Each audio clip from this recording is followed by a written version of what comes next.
भर्ती किया जा रहा है। और फोर्थ क्लास एम्प्लॉयमेंट जो आउटसोर्स हुआ है उसमें ठेकेदार 40% पैसा तो ठेकेदार उस मजदूर का खा जाता है। उसको बेचारे को उसकी मेहनत का पैसा भी नहीं मिलता है।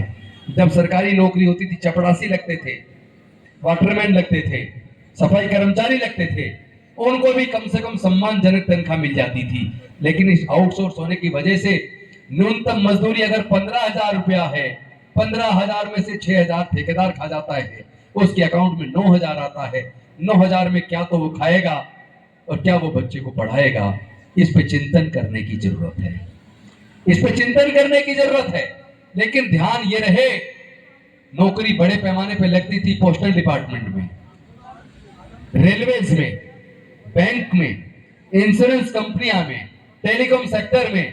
ये सारे ही विभाग भारत सरकार बेचकर प्राइवेटाइज कर चुकी है। इसके साथ साथ भारत के बंदरगाह, एयर इंडिया, एयरपोर्ट, गैस कंपनियां, पेट्रोलियम कंपनियां, बाल्को, नाल्को, आइटिनरी का होटल्स, ये भी सब भारत सरकार ने बेच दिए। यानी कि जहां हमारी नौकरी लग जाया करती थी उसमें से 70 से 75% तो वो प्राइवेटाइज कर चुके, 20-25% बचे हैं और उसके अंदर भी 50% से ज्यादा वैकेंसी खाली पड़ी है, उसको वो भर नहीं दे। ये जो आप रोज पढ़ते हैं ना, रेलवे का एक्सीडेंट हो गया, ट्रेन नीचे उतर गई, जानते हो उसका कारण क्या है? पहले आपने देखा होगा, हम और आप सब लोग छोटी लाइन पे इधर हम लोग, या मेरठ वाली ये जो आपकी लाइन, इस पे ट्रेन से आया जाया करते थे, तो आपने देखो रेलवे ट्रैक के आसपास खलासी लोग हाथ में वो सरिया सा और वो हथौड़े लेके रेलवे लाइन को चेक करते रहते थे, चेक करते रहते थे। तो ट्रेन पटरी से उतरने की, एक्सीडेंट की घटना कभी कोई साल 2 साल में एक आध होती थी। लेकिन जब से ये मोदी जी की सरकार आई है, पिछले 5 साल को छोड़ो, इस 2024 में कम से कम 50 घटनाएं हो गई। क्यों हो गई? क्योंकि मेंटेनेंस करने वाला स्टाफ ही नहीं है, देखरेख करने वाला स्टाफ ही नहीं है। तो आपकी हमारी नौकरियां तो ये लोग खत्म कर चुके हैं। अब उसको बचाना है तो लंबा संघर्ष करना होगा। सरकारें क्या हमारे बच्चों की पढ़ाई का खर्च भी नहीं उठा सकती? डॉक्टर बाबा साहब अंबेडकर ने हमें बहुत बड़ी ताकत दी थी, पर हमने उस ताकत को पहचाना नहीं जिसकी नौकरी लगी बाबा साहब की वजह से, लेकिन जा रहा है वैष्णो देवी।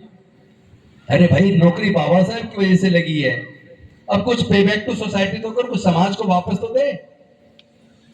वापस तो दे नहीं रहा, और ले लगने के बाद टीवी, बीवी और शराब, इन चक्करों में हमारे लोग लग गए। आपको याद होगा जैसे बीएसपी बनी, बीएसपी से पहले बामसेफ बनी। बामसेफ हमारे नौकर पेशा लोगों का संगठन था। उसमें वो नौकर पेशा लोग चंदा दिया करते थे, वो चंदा इतना होता था, उसी से आंदोलन चलते थे, उसी से राजनीतिक पार्टी बीएसपी बन गई। आज तो चंदा देने वाला मिडिल क्लास, भारत की सरकार ने, मनुवादियों ने साजिश के तहत उस क्लास को ही खत्म कर दिया।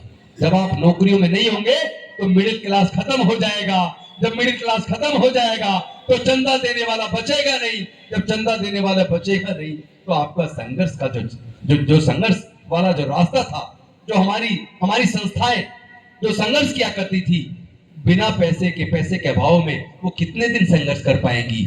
ये सवाल अपने मन से पूछिए, ये सवाल अपने मन से पूछिए कि डॉक्टर बाबा साहब अम्बेडकर ने हमारे लिए अपना जीवन जलाया था, क्या हमने जो डॉक्टर बाबा साहब अम्बेडकर देकर गए उसको बचाए रखने के लिए कोई संघर्ष किया क्या? हमारे सबके आपके सामने तो सब कुछ बिका है, तो फिर हमने किया क्या?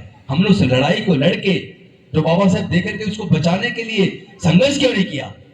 गलती